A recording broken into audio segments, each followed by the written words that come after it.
I've been leading outdoor trips for almost 10 years. I've had kids twist ankles on trails. I've had thunderstorms roll in with no warning. I've had tents collapse in the middle of the night. I'm used to handling problems in the wilderness. I want to make that clear before I tell you what happened on Mount Stringer, because I still don't have an explanation for it. And I've thought about it almost every day since. It was a summer trip. 8 middle school kids, 1 co-instructor, and me. Mount Stringer is in North Carolina, a tough climb, beautiful at the top, and about 6 miles from the nearest road. 6 miles. No quick exit, no signal. Just trees and sky, and the sounds the forest makes after dark. We made camp at the summit as the sun was going down. The kids were exhausted in the best way. That good kind of tired you only get from using your body all day. They were in their tents by 9:30. My co-instructor turned in around 10. I was in a hammock reading with my headlamp, perfectly content. At 10:30, I switched the lamp off.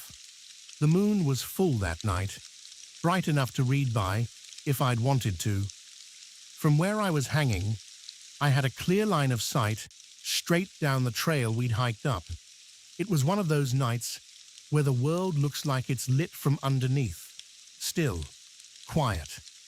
I'd been lying there maybe 20 minutes when I saw something moving on the trail below. My first thought was bear. They're common up there, but as whatever it was got closer, I could make out the shape. Upright, 2 legs, moving with the deliberate pace of someone who knew exactly where they were going. It was a person. No headlamp, no torch of any kind. Just a figure walking up the trail in the dark as if they'd done it 1,000 times. I told myself it was another hiker. Late start maybe. Someone who preferred the quiet of night. I talked myself through every reasonable explanation as I watched them reach the top of the mountain, our camp, and stop. He stood there, just stood, in the moonlight, looking at our tents. I couldn't make out a face, just the outline of a man. Average height, no backpack, no gear that I could see. He stood at the edge of our camp for what felt like half an hour, though I know time does strange things when you're frightened. He didn't call out. He didn't make any sound at all. He just looked. Then he moved to a tree about 20 feet from the nearest tent, and he sat down against it, facing us, not lying down, not settling in for sleep, sitting upright, back against the trunk, facing our camp in the dark. I didn't move. I didn't make a sound. My mind was running through every option. Wake my co-instructor, wake the kids, call out to the man. But something stopped me every time. Some instinct I couldn't name that said very clearly, do not let him know you see him. So I watched him, and he watched the camp. This went on for hours. I know that sounds unbelievable, but I did not sleep. I lay in that hammock and I watched that man sit against that tree and stare at our tents, and I counted minutes and I waited. At some point, around 3:30 in the morning, I'd been tracking time by checking my watch under my sleeping bag so the light wouldn't show. He stood up. He took a long, slow look across the camp, the way you look at something when you're trying to memorize it. Then he turned and walked back down the trail. Same pace as before, no hurry, disappearing into the dark until I couldn't see him anymore. I lay completely still until sunrise. When my co-instructor came out of her tent at 6, I told her what I'd seen. She didn't disbelieve me. She just got very quiet and started packing up her kit faster than usual. We didn't tell the kids. There was no point, but we broke camp in record time and were back on the trail before 8.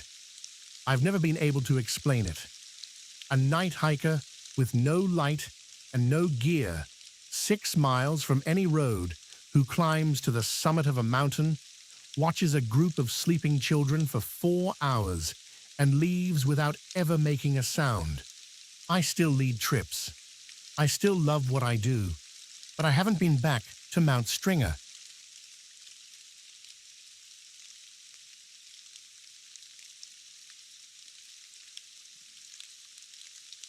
I need you to understand something before I tell you this story. There is no explanation for what happened. I've spent years looking for one. I've asked people smarter than me. I've read everything I could find. I've gone back to that land more times than I can count, trying to catch it happening again so I can figure out what it is. I never have, and I still don't know. My brother bought a large piece of land out in the middle of nowhere, 30 miles from the nearest cell signal, no paved roads, no light pollution, no neighbors. The kind of place that feels like it exists outside of the normal world. He'd always wanted land like that, somewhere completely his, completely isolated. He was proud of it. A few months after he bought it, both our families went out for a weekend to camp and start cleaning the place up. There were maybe 8 or 9 of us all together. Kids, adults, 2 campfires, a generator my brother had brought for power. It was exactly what it should have been. The kind of weekend that feels good and simple and right. The second night, I woke up around 2 in the morning, needing to use the bathroom. I climbed out of my tent and walked out into the dark. And that's when I heard it. Music. Faint, but clear enough. Not close, coming from somewhere out in the dark beyond the camp. But I barely registered it as strange. My brother had a radio in his camper, and I assumed someone had left it on. I used the bathroom, went back to my tent, and fell asleep without giving it another thought. At breakfast the next morning, I mentioned it.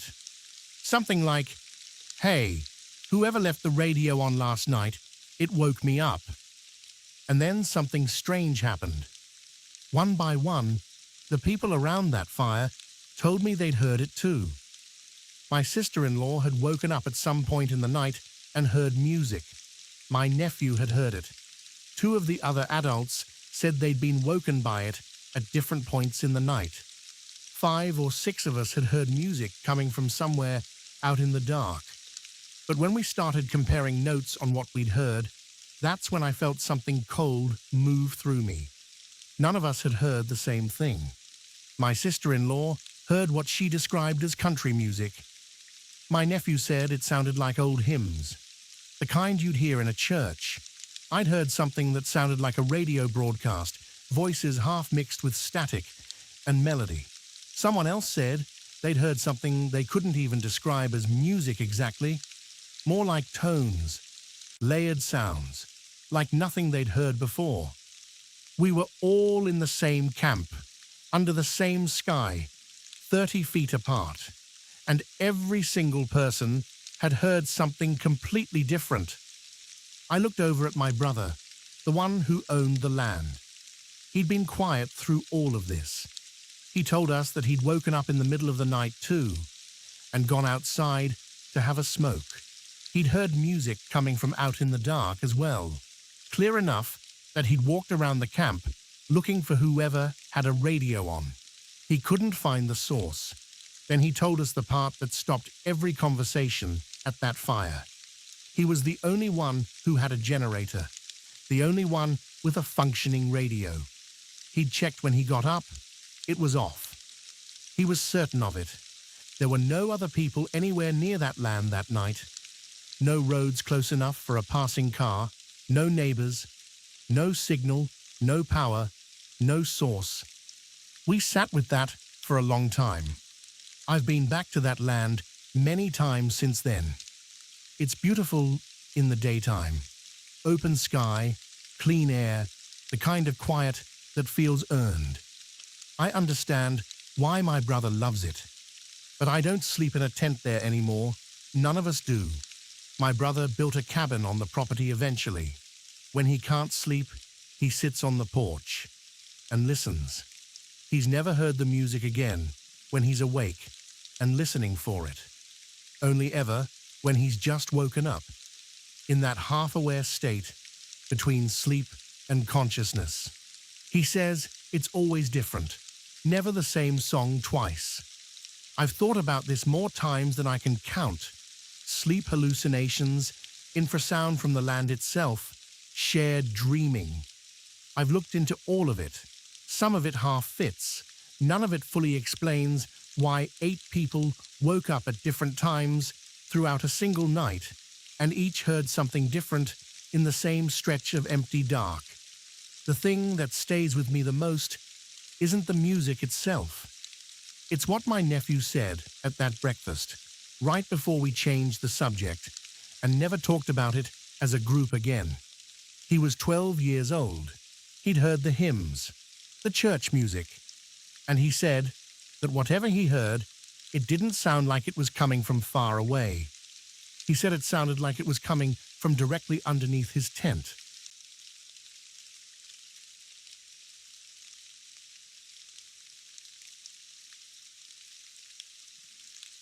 I've done a lot of solo camping in my life. There's a particular kind of peace you can only find when you're completely alone in the wilderness. No phone signal, no obligations, just you and whatever the night brings. I've always believed that the forest doesn't care about you one way or the other. It's indifferent. That indifference used to feel safe to me. It doesn't anymore. 2 things happened on the same trip that I've never been able to reconcile with each other. The first was what I found the night before. The second was what woke me up the morning after. Taken separately, maybe I could explain them away. Together, I can't. I was backpacking in New Hampshire, a trail I'd done before. Solo, late summer. I'd made camp around dusk, got a fire going, ate, and settled in. At some point around 9 p.m., I wandered away from the firelight to use the bathroom. Maybe 100 feet into the trees. I was about to head back when my headlamp caught something on the ground. A circle had been etched into the dirt. Clean lines, clearly deliberate, maybe 5 feet in diameter, and arranged around the outside of the circle, equally spaced, standing perfectly upright in the ground, were tuning forks. Not 1 or 2, 8, maybe 10.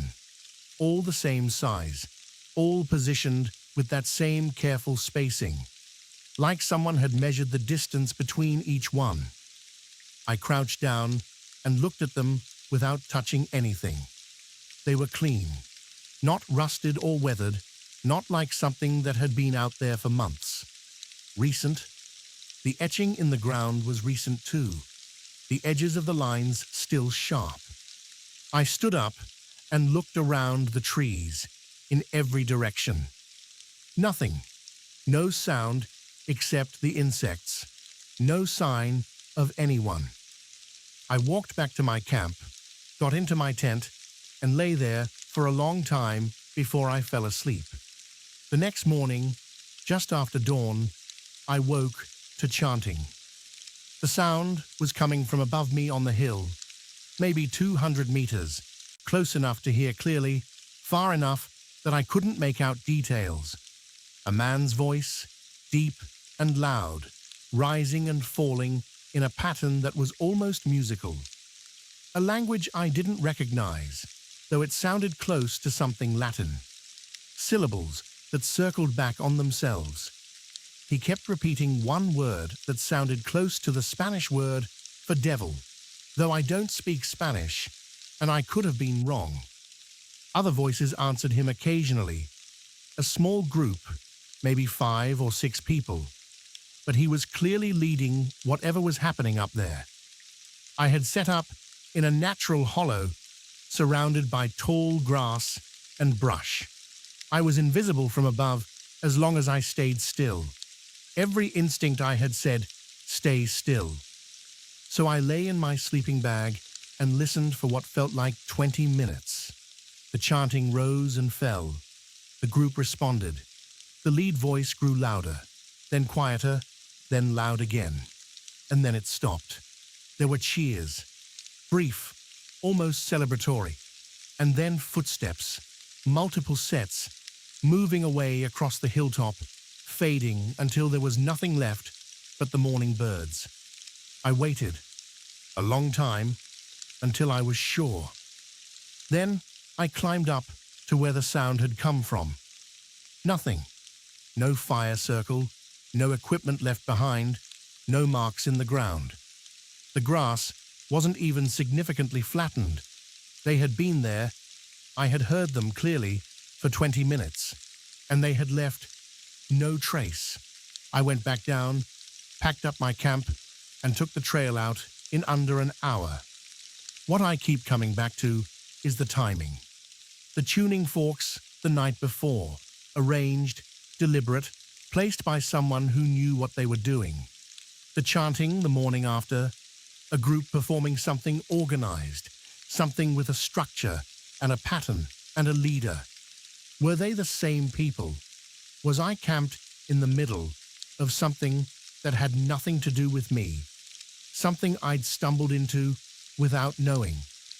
I've asked everyone I know. I've looked it up.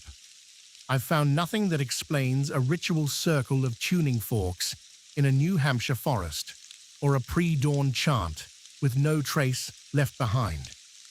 I still go camping, but I check the ground around my campsite now before I set up, every single time. And if I find anything in a circle, I keep walking.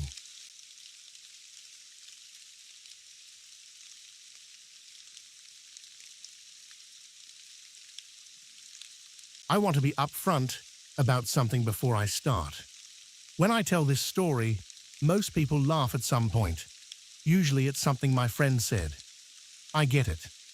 Looking back, there are moments that are almost funny, but I've been camping my whole life, and I have never packed up and left a site in the middle of the night since then. Not once, and I never will again. This happened about 10 years ago. 4 of us, camping by a lake. Nothing unusual about the site. It was a spot we'd used before. Dirt road access, trees around the edge, open area near the water. We'd set up 2 tents, had a fire, the whole thing. By the time the fire burned down, it was past 1 in the morning, and 2 of the guys had already gone to sleep. My best friend and I were still up, just talking. That particular kind of late-night conversation, where everything seems worth saying. At around 1:30, we heard something in the bushes at the edge of the tree line. Not a big sound, just rustling. The kind of thing you hear 100 times camping and forget about 30 seconds later. We told each other it was probably a rabbit. We went over to have a look with a flashlight. Nothing there. We went back to the fire. 5 minutes later, 1:35, give or take, we heard the road. A truck. The engine was loud even from where we were, but it wasn't the sound that got my attention. It was the speed. Whoever was driving was going slow. Not pulling into a spot slow, deliberately slow. The kind of slow that doesn't have a good explanation. And then the light hit us. A spotlight, the kind you'd see on a police vehicle, swinging out from the truck and landing right on our campsite, on us. It held there for a few seconds, like whoever was driving was making sure they'd seen what they'd seen. Then the truck burned out hard and kept going up the road. My friend and I looked at each other. We didn't say anything for a second. Then we got in his car and followed it. I don't know why. Looking back, I genuinely cannot explain the decision. Part curiosity, part something I can only describe as a need to know. The truck had turned off the dirt road onto the main road, and when we got there, we could see why. There were 7 or 8 police cars blocking the road, lights going, 2 or 3 ambulances. the whole scene. Whatever had happened was recent enough that the vehicles were still arriving. My friend started to slow down, to turn around. And that's when a cop appeared at his window out of absolutely nowhere. Flashlight up, tapping on the glass before either of us had seen him coming. He asked what we were doing. My friend explained we'd been camping down the road and told him about the truck and the spotlight. The cop listened, nodded. Then he said there'd been a homicide in the area and the suspect hadn't been located yet. Then my friend, and I want to be clear that this is the part I can't explain, even knowing him as well as I do, looked at the cop and said, "So, should we be scared?" The cop looked at him just for a second, and then he said, word for word, "I have never forgotten this. Well, I'm not scared, but there are 20 officers here, and we all have guns." I said, "Yes, sir." I didn't say anything else. I called the other two guys before we were even back down the dirt road. I told them to pack everything up. I told them not to ask questions. I told them we had to leave right now. And to their credit, they didn't ask questions. They heard something in my voice and they moved. We threw 2 fully pitched tents into the back of the truck. We didn't fold them. We didn't pack the chairs. We grabbed what we could carry in one trip and we left.